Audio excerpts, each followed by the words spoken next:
Call me a name, Daddy Trump. Call me a nickname. Yes. Call me a nickname. Point those tiny fingers.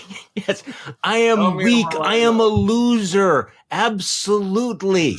Tell me my wife is ugly, that my father assassinated John F. Kennedy. I'm not naming any names here, Telling me, my God. Can I get through the next 30 seconds without saying Lindsey Graham's name? I know, I'm sorry, I can't. I failed. I don't know.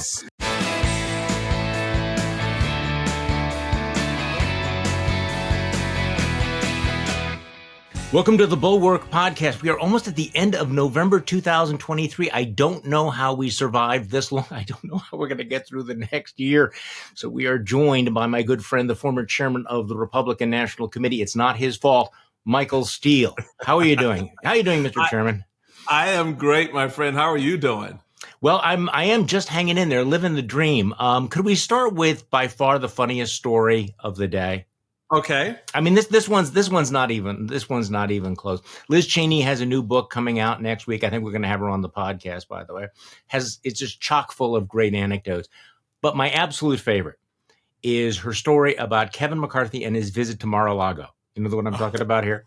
Yes. She basically says, okay, so Kevin, you went down there to kiss the ring. I mean, WTF, what was that about? And she says that Kevin McCarthy said, well, they called and said that Donald was sad. He was so depressed that he wasn't eating. So they wanted me to come down. So the Kevin McCarthy went down on a mission of mercy so that Donald Trump, in his grief and his sadness and his loneliness, did not waste away. So I can't get it out of my head, the notion of Kevin McCarthy flying down to Mar-a-Lago and feeding Donald Trump, nursing him back to hell. That's the image that I like right there. Sitting by the bedside, a forlorn kind of, disassociated. Open up, Donald. Yeah, right. Open up. Come on, one more, just one more bite for Uncle Kevin. Just one more. Yeah, but obviously it was successful because it didn't take too long for him to get back up to 215 pounds, right? No, it did not. In fact, what is amazing to me, it seems like he didn't waste away to 215 either. So no, but he could have if Kevin hadn't gone down. Okay, so we have a lot of other things to talk about today, including the Koch network deciding that it is going to get involved in the primary. There's endorsing Nikki Haley. We'll talk about whether there's any sort of Nikki Haley momentum. Donald Trump continues on a daily basis to throw out some sort of weirdness.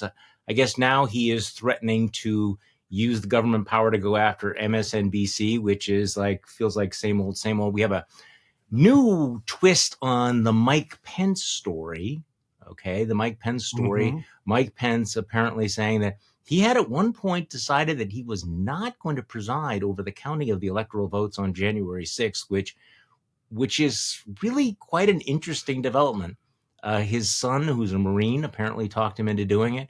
But, Michael, you keep talking about, we have talked in the past about, what a close call things were, the contingency of history. Things might have gone very differently on January 6th if Mike Pence had said, yeah, I got this thing. I can't make it. Let's have Charles Grassley preside over this because what could possibly go wrong? Right? And Chuck, you can handle it, right? I mean, I'm just gonna be down the street. Just let me know if there are any issues. No, that's how thin the line was between insurrection and democracy, and the attempt at insurrection. I think, foretold a lot about what we would later see, obviously. But it is fascinating now to sort of step back and go, imagine what could have been had Pence just been a little bit more MAGA. Yeah. And decided that his interesting relationship with Donald Trump was worth preserving more than the country.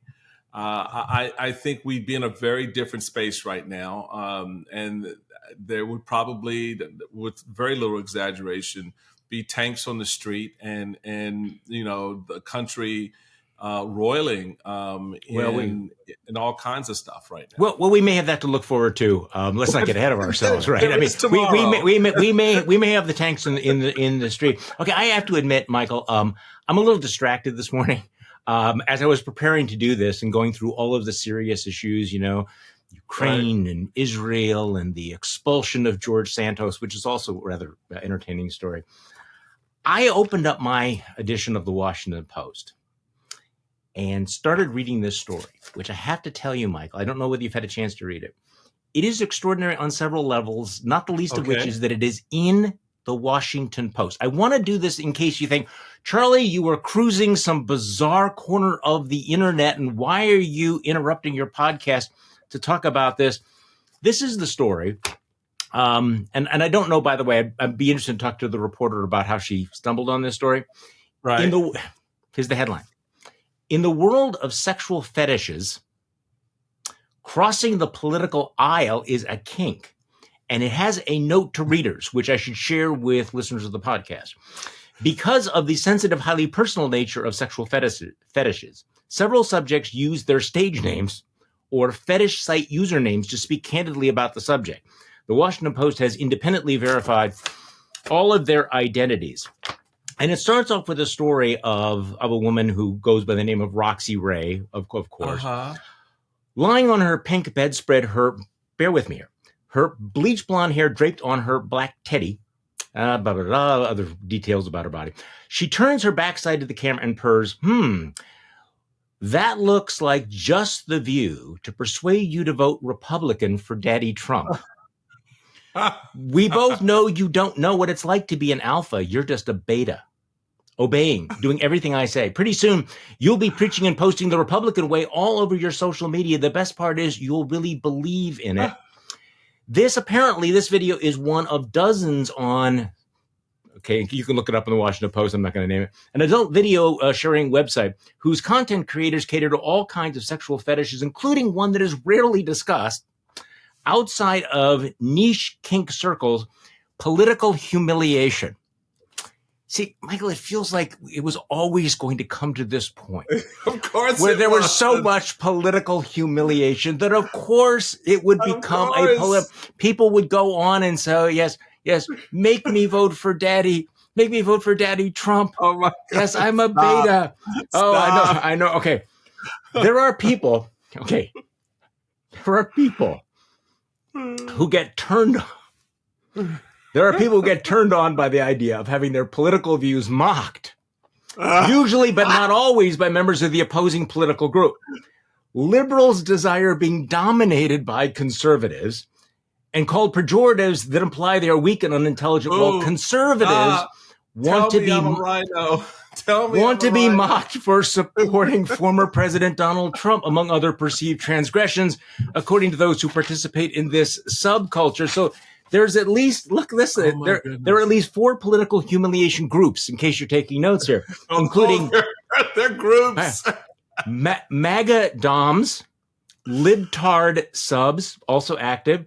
There's also okay, this is in the Washington Post. I'm just telling you, folks. Okay, there are also sites that cater to the taboo turn-on with names such as Triggered Liberal Snowflake. According to those who are active in the world of kink, an appetite for this type of political role-playing grew during the Trump administration. Oh, we know. Right? I mean, baby. Michael, this was the one piece of the puzzle that perhaps we didn't have. What's going on? It makes so much sense now. I mean, you can see the arc, you can just all the various stories over the years that have sort of seeped out into the ether. Call me a name, Daddy Trump. Call me a nickname. Yes. Call me a nickname. Point those tiny fingers. Yes, I am weak. I am a loser. Absolutely. Tell me my wife is ugly, that my father assassinated John F. Kennedy. I'm not naming any names here, Telling me, my God. Can I get through the next 30 seconds without saying Lindsey Graham's name? I know, I'm sorry, I can't. I failed. I don't know. I can't do it. Oh my gosh. So this is a real thing. But this story is in many regards not that surprising because look, over the years you hear stories. I've been in a few rooms and I'm looking at people going, okay, that's not normal. And you realize that a lot of this has always been projection.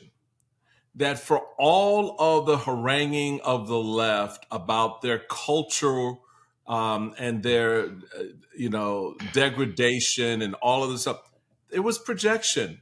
Meanwhile, this SOB senator or that SOB congressman is going to a little night shack down off of K Street where there's a dominatrix there waiting to call him a libtard. I mean, it's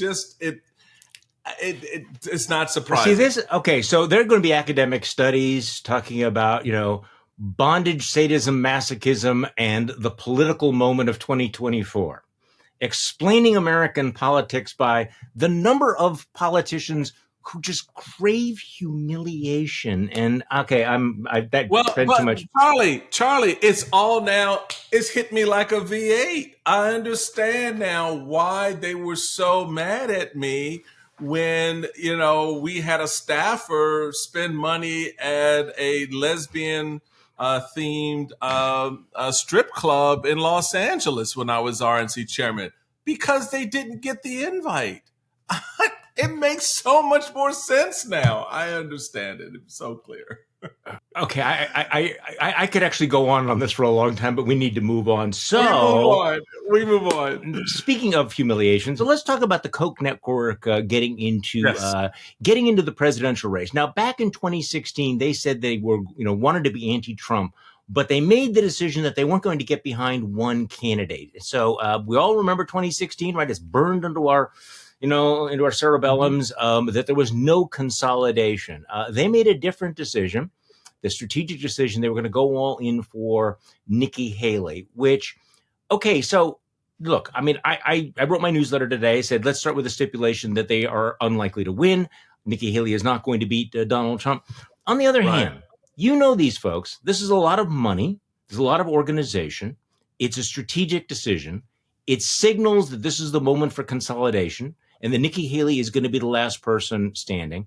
And it will probably shake loose other big donors who might coalesce around her as opposed to Ron DeSantis. So I guess I want to get your take on all of this, because, of course, the big question mark looming over all of this is, does the money actually matter anymore? So let's start with that.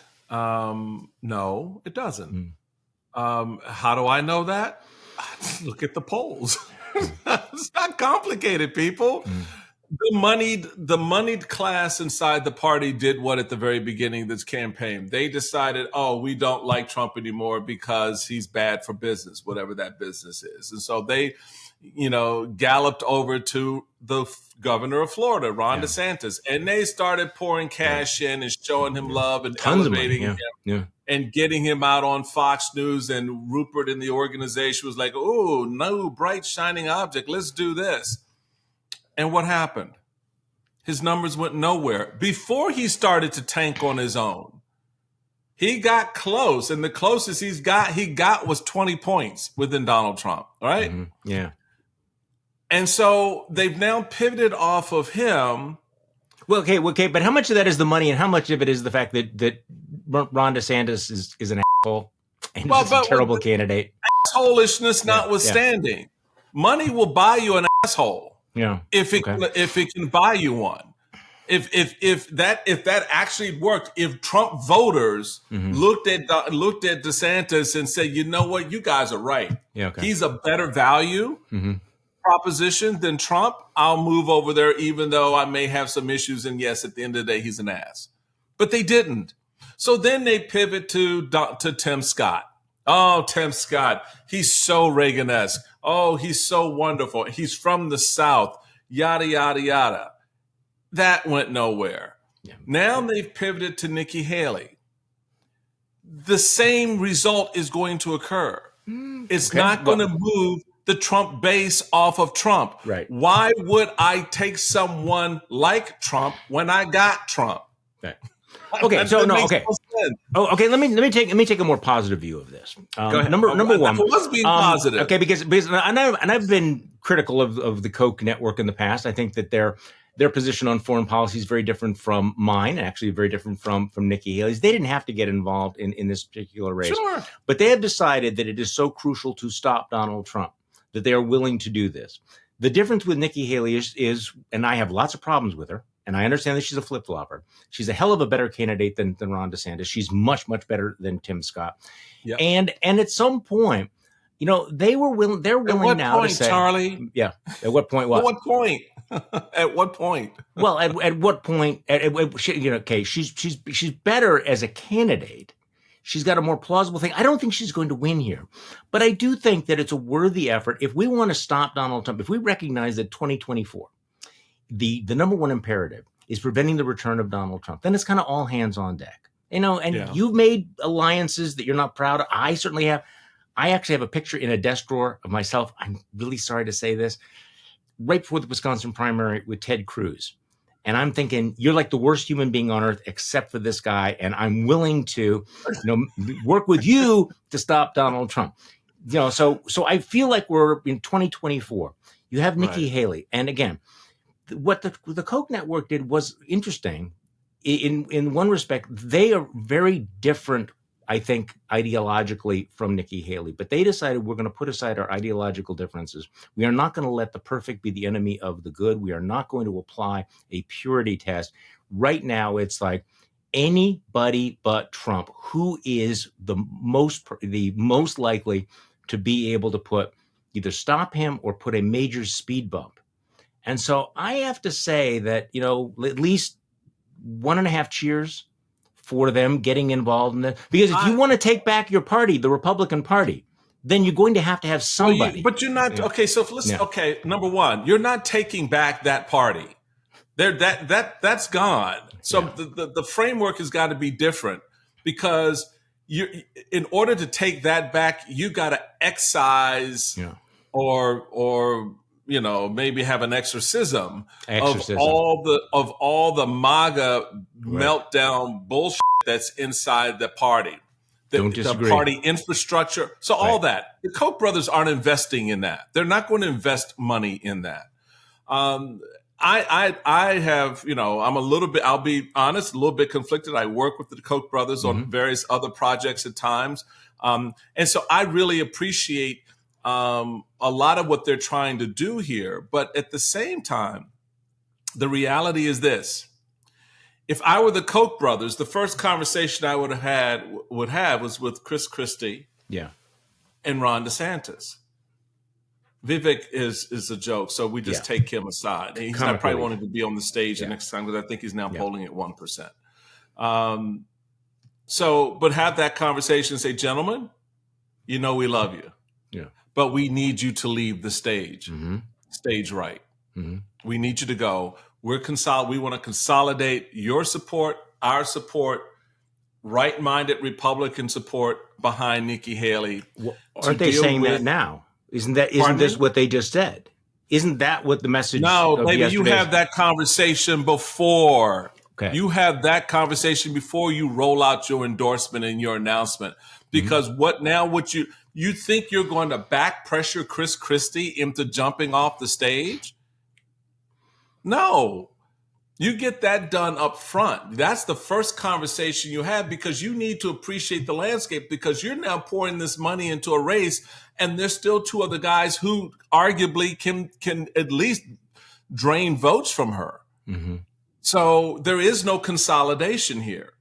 Not yet. You get that agreement before you run out and make that announcement. In fact, when you make that announcement, you make it with the two of them standing by your side.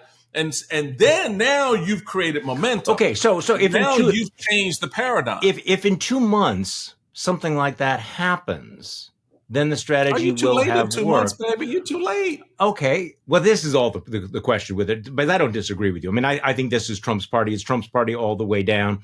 Right. I said yesterday, if you squint hard enough in the right light, if you turn your head in a certain way, you look at Nikki Haley and you think this is what a post-Trump Republican normie party would look like. But no, it's not. It's not going back to normal. So going forward, though, what would you advise them to do? They have resources to put into this race. Okay, go on. I shut down I shut down the money train access, the donors, and the support network for the other candidates. Yeah. Well, I think if this were a functioning Republican Party, that's a conversation the chairwoman would, as national chairman, with Donald Trump on that stage, not being on that stage, I would have had this conversation months ago. I would have corralled everybody and said, look, okay, somebody in this room needs to stand up and be the one. And the rest of you need to get behind him. I'm leaving the room. I'm going to lunch. I'll be back in an hour and you let me know your decision. Yeah. Because if it's the wrong decision, when we walk out of here, let me tell you what I'm going to do as national party. And then you just lay out how you're gonna manage the resources. That party obviously doesn't exist anymore, and there is doesn't exist. And that's all those little things, Charlie, weren't put in place for this moment to be any different 2 weeks, 2 months from now. But this is different than 2016, and you think back where we were in late November. No, wait, in late November 2016, you had a bunch of candidates who were not getting out of the race, unlike Scott Walker, and all of them were at that point. It wasn't super clear that Donald Trump was going to walk away with this. They were all thinking somebody else is going to take him out. Maybe my moment will strike. There's a chance. There's just a chance. They hung on for months. Now, at the end of November, it does look like Ron DeSantis is on life support. He's being abandoned by the donor class. Chris Christie has a niche campaign. I think he's doing the Lord's work by telling the truth about Donald Trump. I've said this before. I'm not urging him to get out because every single day he's pounding him. But he's got a one-state strategy. It's all about New Hampshire. The only candidate now that has any sort of a reasonable path, and I think it's big question mark over it, is Nikki Haley. Hold Donald Trump under 50% in Iowa. A reasonable path to what? Well, that's it. See, here's my problem. Now let me jump ahead because what I can't get to is, and then this happens, and she becomes the nominee, and Donald Trump does what? Yes. This is the moment where it's like, let's play out all the game theory, and she runs the table and she wins in South Carolina, and then this happens and this happens, and then Donald Trump, graciously concedes and shows up in Milwaukee, wearing his ankle bracelet, and he walks around the stage holding her hand. No, see, this is it, Michael. Oh my God. It doesn't happen. There's no world in which any of that happens. I've been saying it. Yeah. You've been saying it. You know it. I know it for over a year now. This is such a farce. There is not even on Earth 4, let alone 1, 2, and 3. Does Donald Trump say, you know what, Nikki, you bested me. You outlasted everybody else. And you served with me. You were my ambassador at the UN. You did all these great things. You stood by me. Here are my resources. Let me go out and campaign for you. Let me get the MAGA base behind you to defeat Joe Biden. Absolutely. That ish does not happen. Okay, here's something else that doesn't happen. And I hope that people get their heads around this. No matter what the result in November is, matter what the result is, Donald Trump is not going to concede this election. Donald Trump will never say that he lived it. So what you had happen after 2020 will happen again after 2024. Yes. Now, he won't be in the White House. He will not have the levers of power. He does have a, MAGA-dominated, House of Representatives, but this is going to be ugly. And I guess this is where you get to the Republican Party in general. And I want to get to Chris Sununu in just a second. The Chris Sununus and the Peter Myers of the world. Can you go there, Party? Because I don't want you to roll past. He will have a Republican-dominated House in Congress. Right. That's very important. There is a reason why Johnson is Speaker. There's a reason people need to understand why that you're seeing things play out the way they're starting to play out, because that has always been, from what I've pieced together, talking to various people, that has always been the play. Is the House is going to be the break wall. It is going to be the space where the 2024 election will ultimately get decided. That's their goal. And so we can't so let's lose sight of that. Yeah, I mean, so let's clarify what you're specifically talking about, because for people who think they have a worst case scenario, what you're describing is what happens if nobody gets 270 electoral votes, if you have one of these no labels candidates or third party candidate that peels off just even one state somewhere. I don't know which state it would be. If you don't have a majority under the Constitution, the presidential election is decided in the House of Representatives, but not by a vote of members of the House of Representatives. And what percentage of Americans know how this works? You have 50 state delegations, and each state gets to vote. So the woman who replaced Liz Cheney in Wyoming, she is the only congressman. Wyoming has the same number of votes. So they have one congressman as California. Right. Yep. And so you have the majority of states delegations, which is dominated by Republicans at the moment. And I cannot imagine. I just you want to talk about the political chaos that we live in now after something like that. This has only happened once in American history. Yeah. And it am I right? It was 1828. The 28 election, correct. And of course, resulted in Andrew Jackson not winning and creating, he said that he was defeated as a result of the corrupt bargain, which created this massive backlash. 4 years later, he was elected. I mean, it shaped and embittered American politics for a generation back then. And of course, they worked things out amicably in the middle of Twitter. The 19th century. Well, we don't either. We don't either anymore. And we don't either. So, it'll be interesting, the debates, and I'm sorry to just jump ahead here because I think about this all the time. What is the debate about democracy going to look like then? What is the Democratic outcome? Joe Biden wins the popular vote by 7 million votes, let's say, theoretically. Donald Trump becomes president of the United States without winning the Electoral College, but winning in this House election that no American even knew existed. Right. So it would make Bush v. Gore and all the complaining that liberals did about their lack of understanding of how the Constitution empowered the Supreme Court to make the decision they made, because of the constitutional clock that apparently the Gore team was not aware of.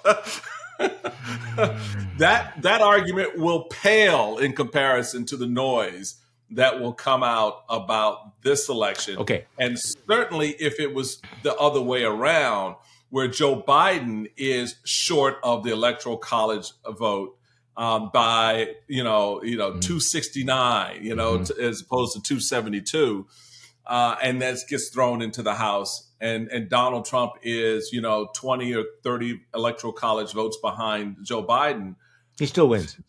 It's a mess. So it's an important feature of this that I think we will need to spend some time educating and preparing people for, because not only is that likelihood, what sets up the likelihood of that is not just the fact that you don't get the 50 plus one, but what certain states decide to do because they've elected MAGA election officials to go back and try to jerry-rig an outcome in their states. That is also a very real possibility, and we're doing a lot of wargaming around that now to try to understand exactly what those consequences look like and what the responses should be.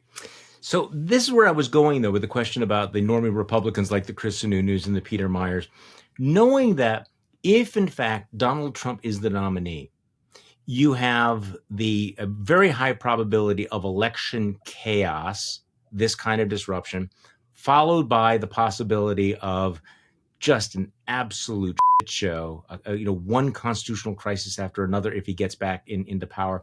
And yet they're making the calculation, we're willing to go along with that. This is where I come back to the Koch brothers. And I'm not trying to carry water for them because I'm not a huge fan, but at least they're willing to say, okay, while there's an opportunity to take an off-ramp, let's take it. The Republican Party has Nikki Haley versus the absolute the guarantee of chaos, win or lose, from Donald Trump. And they're saying, yeah, we are willing to put the country through that.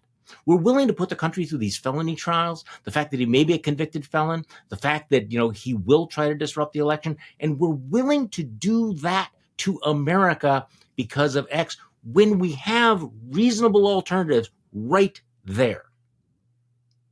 And even guys like Chris Sununu, who knows what a crazy son of a bitch Donald Trump is. Right. Peter Meyer, who voted to impeach the son of a bitch, is now saying, yeah, I'm willing to support him. I'm willing to put America through that again. So Charlie, how then? Because I agree with you on the Koch. I'm glad they're doing what they're doing. Yeah. I'm glad they're putting that pressure on the political class within the party. But that class doesn't give a crap about I know. They don't care. So how do we think the outcome is going to be any different when, Peter knew damn well what the landscape is and was, and yet he full on embraced it because he wants to be a U.S. senator. Yeah.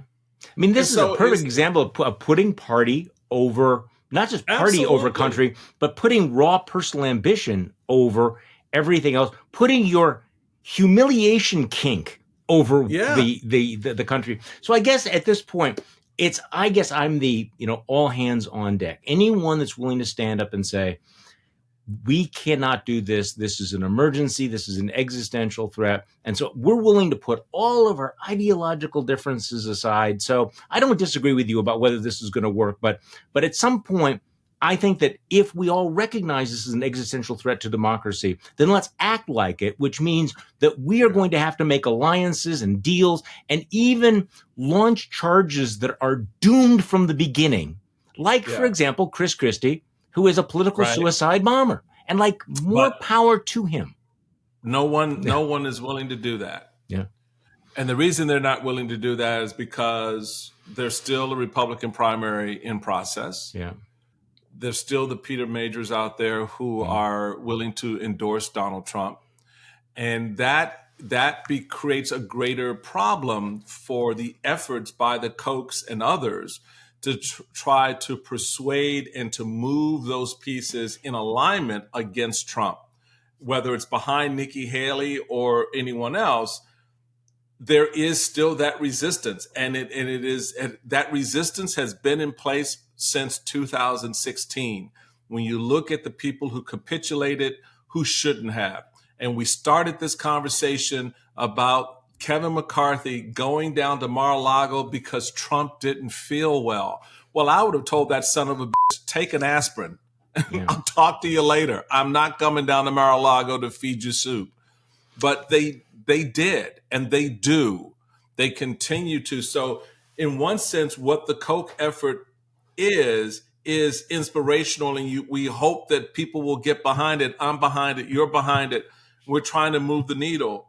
But at the same moment we're doing that, Peter, Sununu, others stand up and go, nope, Trump's my guy. Well, and we're picking on them because we know they know better. This is the best lack all conviction. And this is the story. It doesn't actually bother me when you see the Matt Gaetzes or the George Santoses or the Margie Taylor Greens, because that's who they are. Okay. Right. It's the guys who make the compromises, the ones, and you know this, Michael. These are the ones who sit in a room with you and they'll share a scotch and they'll say, absolutely, this guy's terrible. This is the worst thing. He doesn't understand the Constitution. Liz Cheney, tells the story of one congressman named Green who's, signing the support for, this bogus lawsuit saying, what we have to do for the orange Jesus, but he does it. It's the people who know better that are the ones who break your heart. Okay. Let's get to the section of the podcast that listeners hate the most. Okay. Okay. As former Republican, are you a former Republican? I'm still a Republican. Okay. I'm still inside the tent. You're just over in the corner. Pissing all over everybody inside the tent. That's what I'm doing. Yeah, see, I think there's a big tent, and I think there's a little pup tent out there, and it's like, that's Michael's. Michael's out there over by the trees. Yeah, you have to just go over there by the latrine. That's where we keep Michael. You're not in the tent, Michael. I'm not in the tent. You are not in the tent. I do not want to be the one to tell you this, but you are not in this tent. Okay. And I'm not sure you want to be under this big top either. Okay. So, so given everything that we know about how crazy this party is, and Donald Trump on a daily basis, he's not like dialing it back, and you can tell there's nobody at Mar-a-Lago saying now it's time to be statesmanlike. No, and can we also mention that he still is facing 4 criminal trials, 91. It's almost like that's become like the background noise. Okay, so why are the Democrats not beating him? Why is Joe Biden losing to him in the swing states? Why do Americans trust Donald Trump over Joe Biden by double digits on key issues? What is happening, Michael? So they don't. I don't believe they trust Donald Trump over Joe Biden on key issues in an absolute way. That is actually a form of voter projection. Okay, projecting their frustration with the administration. What are they frustrated about, though? What is it that they're frustrated about? Their frustration is they believe one thing, but are being told something else. And that happens in politics when you don't communicate the thing you're doing. And so voters begin to backfill stories and narratives. They begin to connect dots that shouldn't be connected. Okay, give me an example of this. For example, I'll give you how this all began.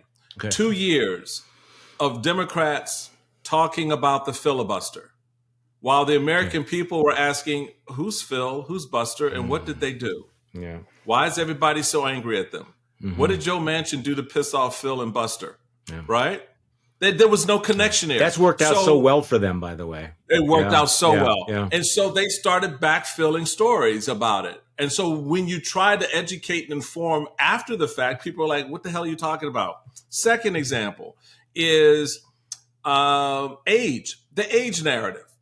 Now, instead of getting out in front of that because A, you knew it was coming, and B, we all knew it was coming. Yeah.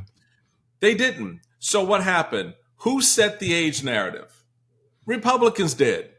Republicans started talking about how old Biden is, right? And there was no counter narrative to it. There was no, what the hell are you talking about? Your guy walks up a plane with toilet paper on his shoe. What are you talking about, right? And but there was no punchback. And that's the thing, more than anything else, Charlie. The Democrats are the most politically inept party I've ever watched in the modern era, with no ability to punch back.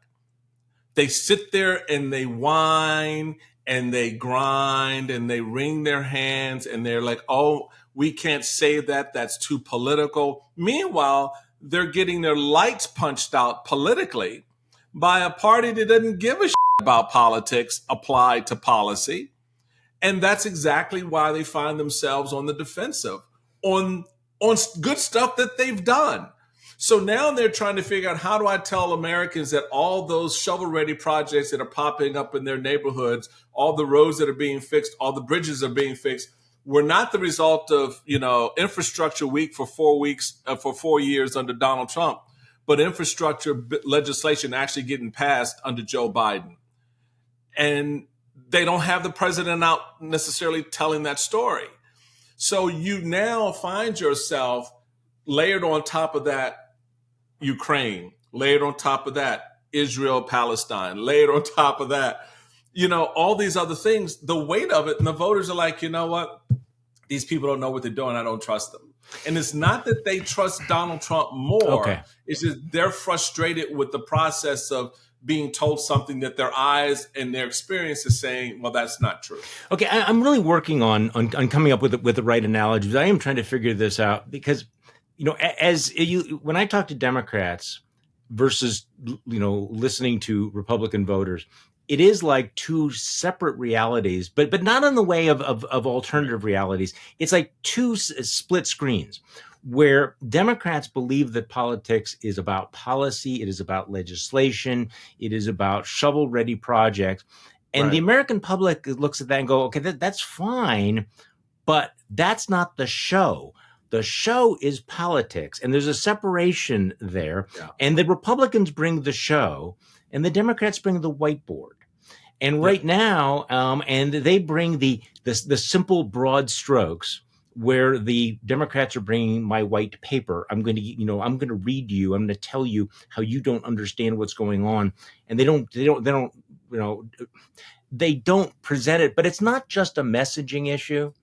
I think that there's a disconnect, which I find fascinating. I was talking to David French about this yesterday. You talk to Christian businessmen and parents, and they think that character matters, values matter. You ask them to do something dishonest, they won't do it because they're Christians. You ask them to lie, they won't do it because they're Christians. Their children are being raised to respect people, to be good sportsmen. Right. And then you have this incredible disconnect between the way they live everything else in their lives versus then when they walk into the ballot box and they go, yeah, Donald Trump, he's the man that let me vote for the guy who's the antithesis of everything I claim to believe in. Right. So I get the sense sometimes that these are like conversations that are just not happening on the same planet.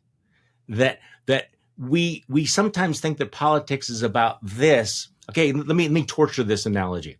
It's like the Democrats have come prepared for the championship cricket match, and they walk into the stadium and it turns out it's rugby. It's rugby instead. And they play 3/4 of the game and they're getting killed by the rugby players. Okay. But here's the thing. They won't even hit the other players with their cricket sticks. Well, no, they're holding their cricket sticks saying, wait until the fourth quarter when we get our ups, or whatever the hell they do in cricket. It's like, wait, have you not noticed that for the last 3 quarters, you have had the shit beat out of you because it's actually rugby, not cricket. Right. And they're going, if we just could, message the fact that we need to follow the rules of cricket, we're going to do better. I mean, there's some just like folks, I'm trying not to go to the, bringing the white paper to the gun party, the gunfight type thing. You make an incredibly important point, and it is in one sense a way of speaking to what has happened among the American electorate, not just in the last 4 years or 8 years with Donald Trump since 2016.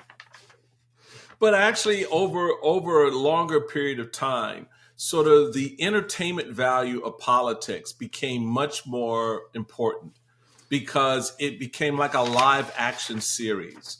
And you would have all these great characters who would come out and everybody was watching and wondering and anticipating. And to your point, the Democrats want to present a 50-page analysis of all of that and how policy fits in at various points. And the public is like, yeah, but I got popcorn right now and a soda pop, and I'm watching some really crazy stuff. Yeah. And that's actually more interesting than reading your 50-page thesis on why healthcare is better here than there. And so there is this disconnect, not just from the political structures that have changed, but a disconnect from the voters themselves, who are much more interested, to your very, I think, important analogy, to the action on the field, right? A rugby match is far more entertaining to watch than a cricket match. Trust me, I've watched both, right? Yeah. And the reality of it is, I like the scrum. Okay. Well, that's it. In the NFL right now, everybody is like, oh my God, how does Philadelphia always on 4th and 3 push the opposition? That is an amazing. I mean, there's always that thing that people latch on to, and the Democrats don't have that thing that people are latching on to. Yeah. And they need to find that thing that people will latch on to in this election. It is not just, oh, let's have an in-depth conversation about Israel and Palestine to convince young voters that Joe Biden is right here, right? Yeah. It's actually, in a weird way, deeper than that, because it involves things that so far they're not prepared nor willing to do, that actually will get the voters' attention, that show the one thing that Republicans consistently show: I'm willing to fight not just for what I believe in, but what I think you should believe in. And that's the difference. Yeah. The public wants to watch the Squid Games. The public likes really the idea. do. Maybe they want the Mango Mussolini. Okay, so let me close on this, Michael, with a return to the Washington Post. Let's go full circle.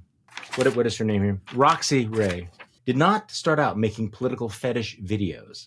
The dominatrix began working as a stripper at age 18, transitioning to online videos a few years later, specializing in foot fetish. Washington Post. Now she works full-time online and says she earns 6 figures annually. About 90% of her work is producing other performers, and 10% is making her own content. On X, formerly known as Twitter, where Ray advertises, she's open about her conservative Republican beliefs. She voted for Trump twice, although she currently supports Florida Governor Ron DeSantis in the Republican primary. Ray received her first request for a political humiliation video in March 2021 from a fan who DM'd her, writing, "One of the most difficult and humiliating sacrifices to make is to vote for a Republican candidate when you're a Democrat. If I were to surrender control of my vote to you, that would be the ultimate sacrifice." She charges about $150 for a 5-minute custom video and resells them for $1 per minute in length. Okay, so Michael, Clearly in the wrong business. We spent this hour talking about politics and policy, and there's a world out there where people are like, no, dominatrix, humiliate me, make me vote. I want to have the tears of a libtard.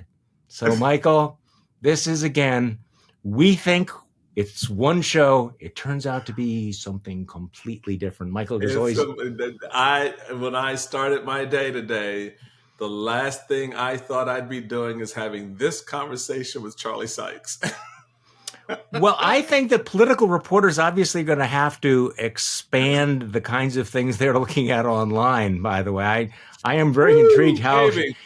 there's a reason why you don't read a lot of stories like this, So, there's a reason. There's a reason. And I love that you kept emphasizing it's in the Washington Post. It is in the Washington Post. So don't DM me or Michael about this. Michael, it is great talking with you.